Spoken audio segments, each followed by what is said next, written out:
Very good afternoon to all of you.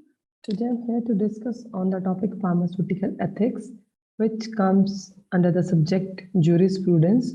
And this is your second unit, pharmaceutical ethics, or you can say code of pharmaceutical ethics, जो book में आपको chapter ही मिलेगा. So in this session, we will discuss about what are ethics. Ethics basically हमारी क्या होते हैं, moral education, moral values क्या होती हैं, और ये laws कानून से कैसे differ करते हैं. So pharmaceutical ethics means basically ethics related to your profession, that is pharmacy profession. Okay, so now let's start, and before starting you should know some definition which comes under this chapter. First one is the ethics. Ethics क्या होते हैं? It means moral principle. It is a science of moral duty or rules by which a profession regulates action and sets standard for all its members. It means ये वो सब हमारी नैतिक शिक्षा जो ड्यूटीज है हमारी, या ऐसे रूल्स आप बोल सकते हो जिससे कि एक प्रोफेशन को रेगुलेट कंट्रोल किया जा सकता है, और एक ये क्या करता है अपने सब मेंबर्स के लिए स्टैंडर्ड मेंटेन कर लेते हैं कि अगर कोई भी प्रोफेशन फार्मेसी प्रोफेशन में आता है तो इनको ये सब रूल्स को फॉलो करना है, ये सब उनकी मॉरल ड्यूटीज होनी चाहिए. ठीक है, so this is about the ethics. अब फार्मास्यूटिकल एथिक्स क्या होंगे? The ethics in relation to the pharmacy profession is called pharmaceutical ethics. Pharmaceutical ethics में क्या क्या आ जाएगा? लाइक आपको अगर कोई मेडिसिन लेने आया है, चाहे लंच टाइम है और टाइमिंग्स हैं या नाइट ड्यूटीज वाले हैं, तो विदाउट अनड्यू डिले आपको कुछ नहीं करना है. जब मेडिसिन लेने आया है कोई आपको तो बताना है. Then morality. मोरालिटी क्या होता है? इट मीन्स गुड कंडक्ट और बिहेवियर, और आपकी कॉन्शियसनेस को आपको अच्छा रखना है. Conduct of behaviour, because pharmacist क्या होते हैं? हेल्थ केयर प्रोफेशनल्स की कैटेगरी में आते हैं, तो आपको अपना बिहेवियर भी एक अच्छा रखना है जिससे कि आप हेल्पफुल होने चाहिए कोई भी आपके पास आ रहा है तो. Then law. लॉज क्या होते हैं? कानून. It is defined as the rules of human conduct binding to all person in state or nation. Ethics अभी हमने पढ़ा था, वो एक प्रोफेशन के लिए थे. Laws क्या हो रहे हैं? हम लॉज क्या होते हैं? Rules of human conduct binding to all the person. सारे पर्सन्स को ये बाइंड करके रखते हैं इन स्टेट और nation. Now the difference between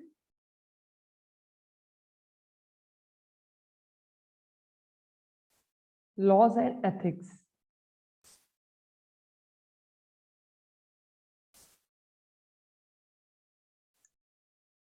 अब लॉज और एथिक्स में डिफरेंस क्या रहेंगे? फर्स्ट है rules of human conduct binding to all person in state और नेशन. वो किस में आएगा? आपके लॉज में. एथिक्स क्या होते हैं? Rules by which a profession regulates action and set standard for all its members. ठीक है, एथिक्स ने क्या किया? ऐसे रूल्स बनाए जो प्रोफेशन को रेगुलेट कर रहे हैं. लॉ ने क्या किया? Rules of human conduct binding to all the person in state और नेशन. अगर law, if law is broken, a violator may be subjected to punishment. अगर कोई लॉ टूटता है, जो तोड़ रहा है उसको बोल रहे हैं वायलेटर, उसको पनिशमेंट मिलती है, या फाइन हो सकता है या इम्प्रिजनमेंट मतलब जेल हो सकती है. If ethics were in ethics, if rules were broken, the professional body may subject the violator to laws professional privileges. इसमें कोई पनिशमेंट या जेल नहीं मिलेगा अगर आप कोई एथिक्स को फॉलो नहीं कर रहे हो. इसमें क्या होता है? जितने भी आपके प्रोफेशनल प्रिविलेजेस हैं, बीइंग ए फार्मासिस्ट आपको जो जो प्रिविलेज मिल रहे थे, अगर कोई टीचिंग प्रोफेशन में है, टीचिंग के आपको जो जो प्रिविलेजेस मिल रहे थे उन सबसे आपको हटा दिया जाएगा. लॉज, स्टैंडर्ड्स ऑफ लॉ बोलते हैं उनको. Ethics standard of conduct means behaviour. Law में prevent one from causing injury to other, but it can't force him to help his neighbor in hours of need. Law क्या कहता है? Prevent करता है कि आपको दूसरे को इंजरी नहीं करनी है, बट ये आपको फोर्स नहीं कर सकता कि आपको अपने नेबर की हेल्प करनी है इन आवर्स ऑफ नीड, मतलब जरूरत के समय में. But ethics, helping neighbour is the function of the ethics. Then selling, misbranding or adulterated drug is prevented by law. लो, अगर आप कोई मिसब्रांडेड नहीं बेच सकते हो दवाइयाँ, कोई मिलावट वाले ड्रग्स नहीं दे सकते हो. In ethics, selling medicine at cheaper rate than that of the fellow pharmacist in area is not ethical.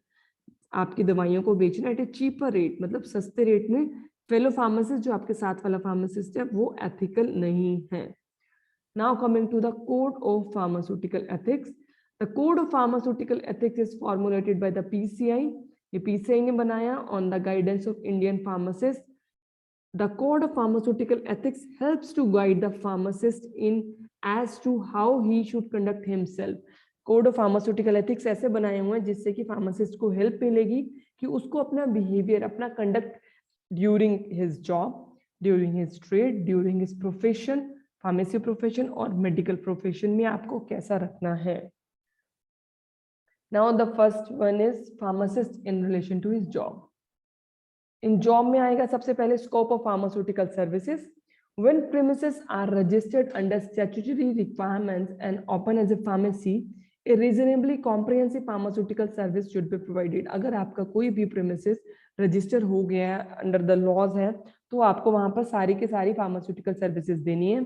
Second thing, this involves the supply of commonly required medicine of this nature without undue delay. जो भी commonly required medicine है, आपको बिना किसी देर के आपको patients को देनी है। Third one is it also involves willingness to furnish emergency supplies at all the time. कि अगर कोई भी पर्सन इमरजेंसी टाइम में आपके पास आया है तो आपको अपनी विलिंगनेस दिखानी है कि आप उसकी हेल्प कर पाओ।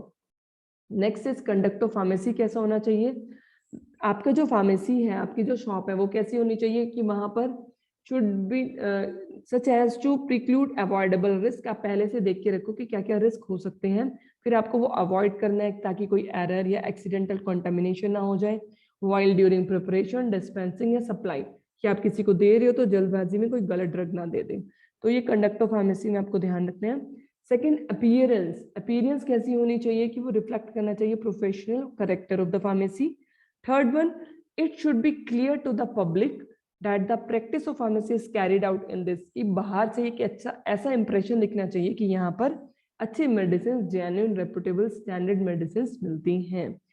साइंस, नोटिसेस, डिस्क्रिप्शन, वर्ड्स और बिजनेस, ये सब shall be restrained in size, design and term. ये था आपके कंडक्ट ऑफ फार्मेसी के बारे में कि बाहर से आउटलुक आपकी शॉप का कैसा होना चाहिए, वहां पे कोई कंटेमिनेशन नहीं होनी चाहिए, कोई भी ऐसे प्रैक्टिस ऑफ फार्मेसी दूर से पता चलना चाहिए यहाँ पर हो रहा है, कोई भी साइन, नोटिस है, आप लेबल कर सकते हैं, नार्कोटिक ड्रग्स अलग से, पॉइजनस ड्रग अलग से हैं, तो ये सब कंडक्ट ऑफ फार्मेसी में आता है।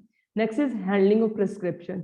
वो ड्यूरिंग हैंडलिंग ऑफ प्रिस्क्रिप्शन आपको क्या ध्यान रखना है, अगर आपके पास कोई भी पर्सन आ रहा है अपनी प्रिस्क्रिप्शन लेके, तो when A pharmacist prescription is presented for dispensing, आपको मेडिसिन देनी है, it should be received by pharmacist without any discussion और कमेंट आपको कोई भी नहीं करनी है regarding its merits and demerits of the therapeutic efficiency, and pharmacist should not even show any expression.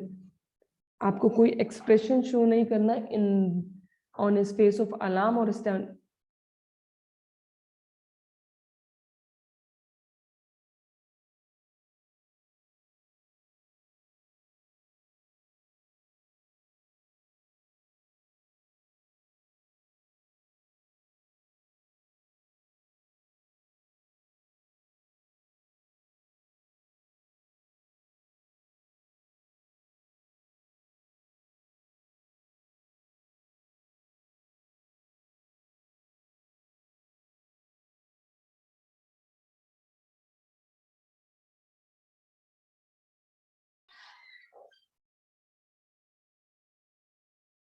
The pharmacist should not even show any expression on his face of alarm or astonishment upon the receipt of a prescription, or as such things may cause anxiety in the patients or their agent and may lose their faith on the physician. अगर आप कोई भी अपना expression show करते हैं तो उससे क्या होता है कि फार्मासिस्ट के पास जो भी पेशेंट आ रहा है वो फेथ लूज कर सकता है। अगर फॉर एग्जांपल आप देख के बोल रहे हो कि ये कौन सी ड्रग लिख दी या ये कौन सी डिसीज हो गई आपको, तो ये सब आपको मतलब नहीं करना है, अपने फेस पर कोई भी फेशियल एक्सप्रेशन नहीं लाना है, कुछ भी डिस्कस नहीं करना है जब तक आपसे पेशेंट नहीं पूछता है। Any question on A prescription should be answered with very question. आपको बहुत ही ध्यान से किसी भी प्रिस्क्रिप्शन का जो क्वेश्चन है उसको ध्यान से देना है। It should neither offend A pattern NOR should it disclose any information. ना तो आपको कोई भी डिस्क्लोज करनी है information which might have been intentionally withheld from him. For example ऐसी कोई डिसीज है जिससे कि डॉक्टर ने विलिंगली इंटेंशनली छुपाया है, पेशेंट को नहीं बताना है, तो आपको भी नहीं बताना है, आपको भी अपने तक ही विद हेल्ड रखना है information. It is not within the privilege of a pharmacist to add, ये क्या है, प्रिविलेज नहीं है फार्मासिस्ट को कि अपनी मर्जी से किसी भी प्रिस्क्रिप्शन में अपने आप ऐड नहीं करनी है, आपको कोई ड्रग ओमिट नहीं करनी और सब्स्टिट्यूट नहीं करना है any ingredient or alter the composition of a prescription without the consent of the prescriber. Prescriber के कंसेंट के बिना आपको अपने आप से ना ही कोई मेडिसिन ऐड करनी है, ना ही कोई डिलीट करनी है, या आपके पास एक नहीं है तो आपको दूसरा भी सब्स्टिट्यूट नहीं करना है, unless the change is emergent or is demanded purely by the technique of the pharmaceutical art and does not cause any alteration in the therapeutic action of the recipe. In case of next, in any obvious error in it due to any omission, incompatibility or overdoses, the prescription should be referred back to the prescriber for the correction. अगर आपको कोई लगता है कि obviously कोई error हो गई है या कोई इनकम्पेटिबिलिटी है, तो आपको क्या करना है, प्रिस्क्रिप्शन को वापस से रेफर बैक करना है प्रिस्क्राइबर, जो प्रिस्क्राइब कर रहा है डॉक्टर, उससे आपको उसका कंसेंट लेना है, तो आप चेंजेस कर सकते हो। विदाउट हिज और हर कंसेंट आपको कोई भी चेंजेस नहीं करने हैं। नेक्स्ट है, while such an act is imperative in the best interest of the patient, in no case should it done in a manner which may hamper the reputation of the prescriber concerned। आपको ऐसा कोई भी काम नहीं करना है जिससे कि आप reputation of the prescriber, doctor की जो फिजिशियन की रेपुटेशन को आप उसको हार्म करो। In matter of refilling prescription, a pharmacist should solely be guided by the instruction of the prescriber. 8. He should advise patient to use medicine or remedies strictly in accordance with the intention of the physician as noted on the prescription। अगर आपको refill करना है prescription को दोबारा से, तो आपको वो सब चीजें जो इंस्ट्रक्टर ने, प्रेस्क्राइबर ने बताया था, आपको एडवाइस करना है पेशेंट्स को वैसा ही लेने के लिए। सो ये था आपका while handling prescription. Next is handling of A drugs. जब आप ड्रग्स को हैंडल कर रहे हो तो वो कैसा होना चाहिए? All the possible care should be taken to dispense the prescription correctly by weighing and measuring all ingredient in correct proportion by the help of scale and measures. Visual estimations must be avoided. जब भी during handling of a drugs आपको ध्यान में रखना है कि आप properly वे कर रहे हैं या मेजर कर रहे हैं, इंग्रेडिएंट्स को मिक्स कर रहे हैं, तो करेक्ट प्रोपोर्शंस में होना चाहिए। With the help of scale, आप विजुअल एस्टिमेशंस नहीं लगाने हैं कि हाँ ये इतना ग्राम होगा, आपने चुटकी भर ले लिया, ये इतना ले लेना, ऐसा नहीं करना। आपको प्रॉपर बाय वे मेजरिंग करके आपको अपनी मेडिसिन को, ड्रग्स को देना है।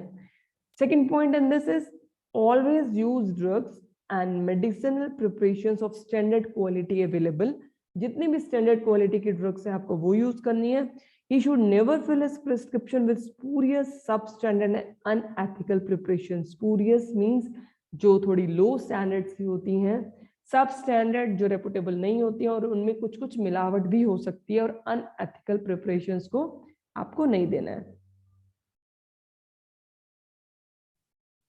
Last point in this, pharmacist should be very judicious in dealing with the drugs. आपको बहुत ही ध्यान रखना है डिसाइड करने में, ड्रग्स को डील करने में, and medicinal preparation used for the addiction और एनी अदर अब्यूजिव पर्पस।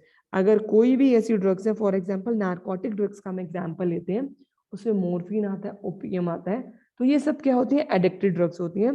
तो ये ध्यान में रखना है आपको कि आपको विदाउट द प्रिस्क्रिप्शन ये ड्रग्स आपको किसी को नहीं देनी है, बिकॉज उससे क्या डर रहता है कि पेशेंट, जो भी पर्सन आ रहे हैं, वो अब्यूजिव पर्पस के लिए ना यूज करें।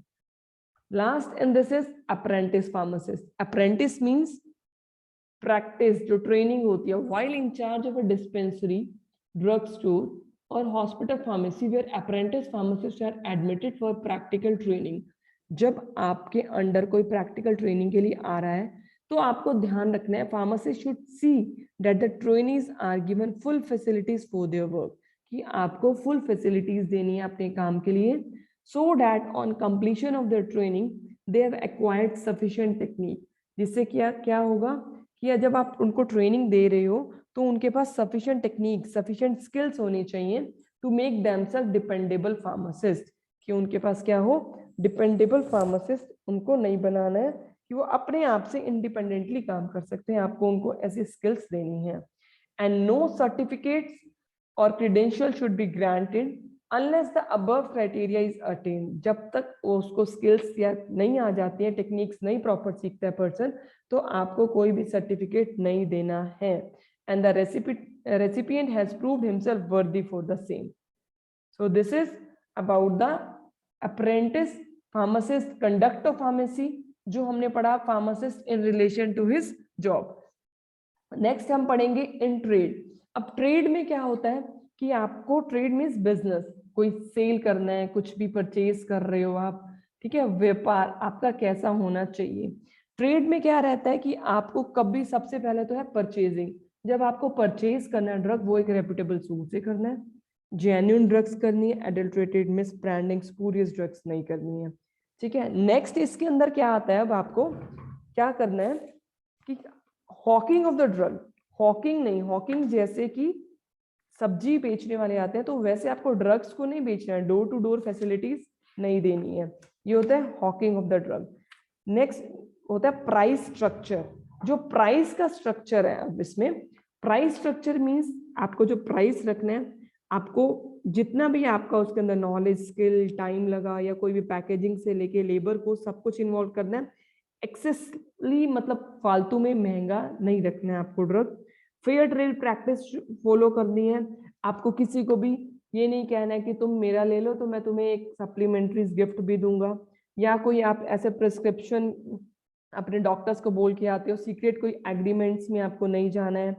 फिर आता है एडवर्टीजमेंट एंड डिस्प्लेस, आपको कोई भी रॉन्ग डिजाइन, रॉन्ग वर्ड अपने फार्मेसी पे नहीं लगाना है, या मिसलीडिंग स्टेटमेंट्स नहीं देनी है। क्योर कहीं पे भी वर्ड यूज नहीं करना है, जो कि ऐसे डिसीज हैं, फॉर एग्जांपल शेड्यूल जे वाली ड्रग्स हैं, जो उनके साथ क्योर नहीं यूज करना है। अपील टू फियर, डराना नहीं है किसी को। गारंटी कुछ नहीं देनी है कि आप शर्तियां इससे ठीक हो जाएंगे। Offer to refund the paid money, कि अगर आप ठीक नहीं हुए तो पैसा आपका वापस, ऐसी सब गारंटीज नहीं देनी है। एंड प्राइस कंपटीशन और सिमिलर स्कीम में आपको नहीं इन्वॉल्व होना है। तो pharmacist in relation to trade में आपको ध्यान रखनी है जो चीजें, first is price structure, second is fair trade practice, then purchase of drugs, then hawking of the drug, advertisement and displays. So these are the 5 points which involved in the pharmacist in relation to the trade.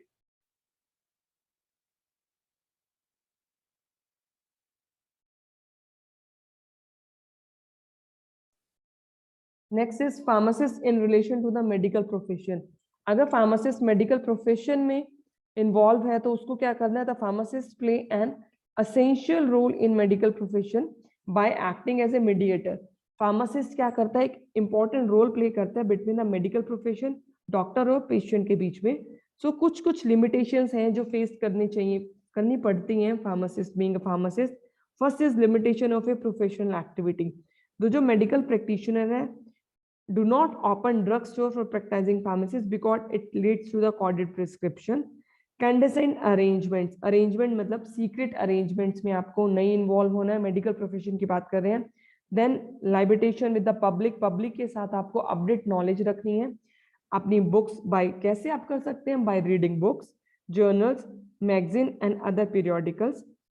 Next आता है pharmacist in relation to profession, professional vigilance. Vigilance means आपको एकदम active रहना है, जितने भी pharmacy में acts आ रहे हैं, नारकोटिक एक्ट है, ओपियम एक्ट है, फार्मेसी एक्ट है, ओपियम है, drug price control order act है, तो इन सब का लेटेस्ट नोटिफिकेशन ध्यान रखते हैं।